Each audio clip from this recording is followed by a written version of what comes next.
झारखंड का हजारीबाग भी तक्षशिला, विक्रमशिला, नालंदा होते होते रह गया।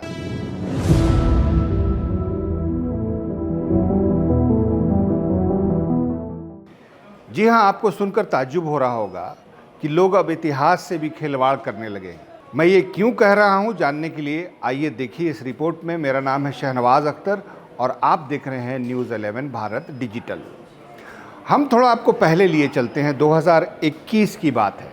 कोरोना से ठीक पहले हजारीबाग में एक ज़बरदस्त खबर गश्त कर रही थी कि हजारीबाग में 900-1000 साल पहले का एक बौद्ध विहार निकला है। एएसआई को तत्कालीन सांसद जयंत सिन्हा ने बुलवाया था। एएसआई जब वहाँ पर पहुँची तो खुदाई में ऐसी ऐसी मूर्तियाँ मिली थी जिसको देख के आंखें दंग रह गईं। ये हैं वो तस्वीरें। तो आपने देख लिया भी होगा और समझ भी लिया होगा कि कितना इम्पॉर्टेंट मॉन्यूमेंट था जो हजारीबाग के 14 किलोमीटर दक्षिण में बहोरनपुर में निकला था। मैं खुद वहाँ पर गया था और मैंने जो अपनी आंखों से देखा था, देख करके मैंने यही समझा। मैंने एएसआई के लोगों से बातचीत की और उन्होंने कहा था कि आपका हजारीबाग जल्द इंटरनेशनल बुद्धिस्ट सर्किट में शामिल होने वाला है। यहाँ पर महात्मा बुद्ध की 6 फीट से लेकर के 9 फीट तक की मूर्ति निकली।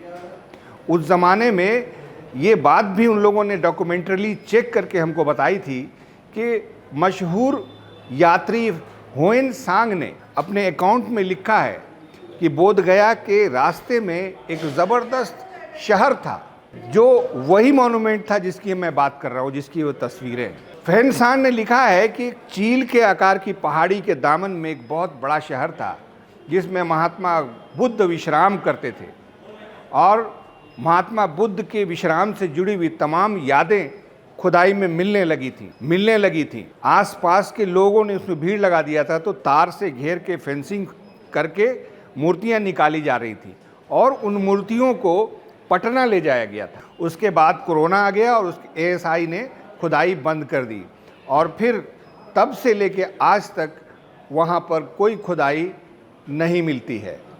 जब हम 2 दिन पहले वहाँ पर पहुँचे तो मेरी जिज्ञासा हुई कि चल के बहोरनपुर देखना चाहिए। अब तो बहुत कुछ तस्वीर साफ हो गई हुई। जब हम वहाँ पहुँचे तो हैरान रह गए कि वहाँ तो जंगल झाड़ उगाया है। ग्राउंड ज़ीरो पर मैंने ही कुछ छानबीन की है, आइए देखते हैं।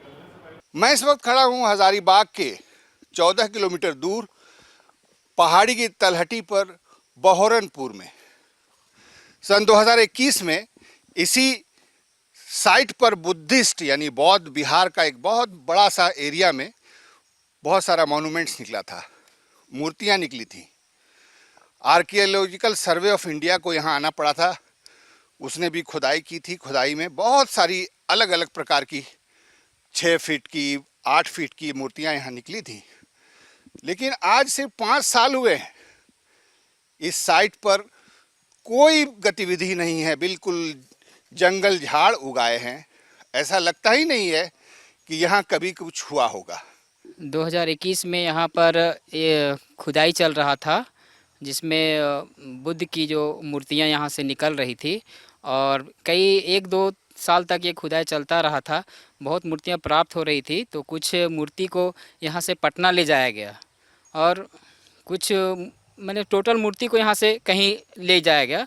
हम लोग के जानकारी के अनुसार पटना में इसको रखा गया, कह के कि जो भी मूर्तियाँ प्राप्त होंगी वहीं पर रखा जाता है। जब खुदाई हो रही थी, जब एएसआई के लोग आए हुए थे तो हम लोग भी आए थे, क्या माहौल था यहाँ पर?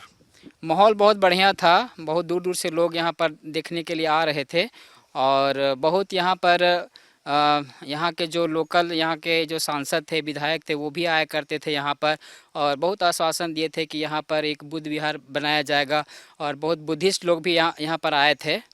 उसके बाद धीरे धीरे जो है कोरोना के बाद, हाँ, कोरोना के बाद हो रहा था। कोरोना के बाद बंद हो गया सिलसिला। हाँ, यह सिलसिला बंद हो गया, लोग का आना जाना बंद हो गया।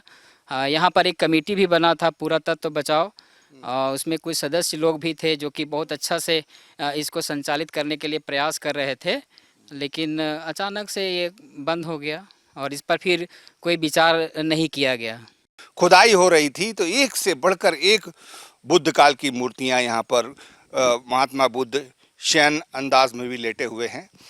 चोरी भी हुई यहाँ पर 2 बहुत महत्वपूर्ण प्रतिमा, जो उसके बाद पुलिस ने खोज दी। हमारे स्थानीय संवाददाता से मैंने ऐसे ही आज पूछ लिया कि बहोरनपुर में क्या पोजीशन है, तो उन्होंने कहा कि कुछ नहीं, वहाँ तो बिल्कुल शांति है। क्या ये वही जगह है? सर, है तो वही जगह, लेकिन तस्वीर आपको पूरी विपरीत दिखती होगी कि जिस तरीके से यहाँ पर फिर से जंगल उग गया है। कहीं ना कहीं लोगों की अपेक्षा थी कि जिस तरीके से यहाँ पर बौद्ध काल के अवशेष मिले थे, उसके बाद लोगों को एक आसरा जगा था कि ये क्षेत्र भी विकसित होगा और कहीं ना कहीं टूरिस्ट साइट के तर्ज पर यह विकसित होगा। लेकिन दुर्भाग्य है कि हज़ारीबाग में काम तो शुरू में चला, जो विभाग हैं उनके द्वारा यहाँ सर्वे भी किया गया, डिगिंग भी की गई, कई मूर्तियाँ मिली। इस दौरान कई 2 मूर्तियां चोरी भी हुई, फिर रिकवर भी करवा लिया गया। लेकिन पूरे हज़ारीबाग वासियों के लिए कहीं ना कहीं अफसोसजनक बात है कि फिर काम को बंद कर दिया गया। अफसोस की बात है कि लोग अब अपने इतिहास से भी खिलवाड़ करने लगे। जयंत सिन्हा पढ़े लिखे सांसद थे, मंत्री भी रहे केंद्र में, उन्होंने इस अहमियत को समझा था, तब वहाँ पर उनके प्रयासों से खुदाई की टीम आई थी। अब भी ऐसे ही प्रयास होने चाहिए।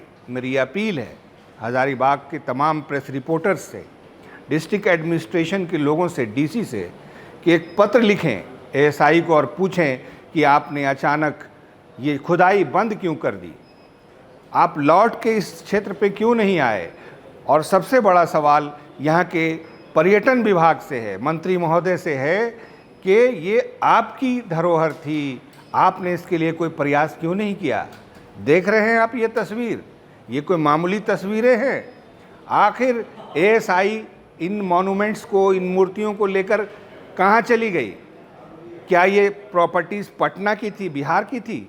ये झारखंड से जुड़ी हुई थी, झारखंड में ही रहनी चाहिए थी। झारखंड में भी म्यूज़ियम मौजूद था। बहुत अफसोस की बात है कि हमने वो मौका खो दिया कि जब हमारा एक शहर हज़ारीबाग भी तक्षशिला, विक्रमशिला, नालंदा बन सकता था, बुद्धिस्ट सर्किट में शामिल हो सकता था, लेकिन ये हो नहीं सका।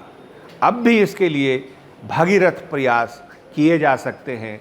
सब कुछ फिर से वापस शुरू हो सकता है। फिर से खुदाई अगर की गई तो एक बड़ा सा क्षेत्र एक शहर के सूरत में मिलेगा। चीन और जापान जैसे देश उसके लिए विज़िट करने आएंगे। अंतर्राष्ट्रीय यात्रियों का जमवाड़ा हज़ारीबाग में लगेगा, झारखंड में लगेगा, तो आप समझ सकते हैं कि झारखंड को कितना फ़ायदा होगा। देखते रहिए न्यूज़ 11 भारत डिजिटल।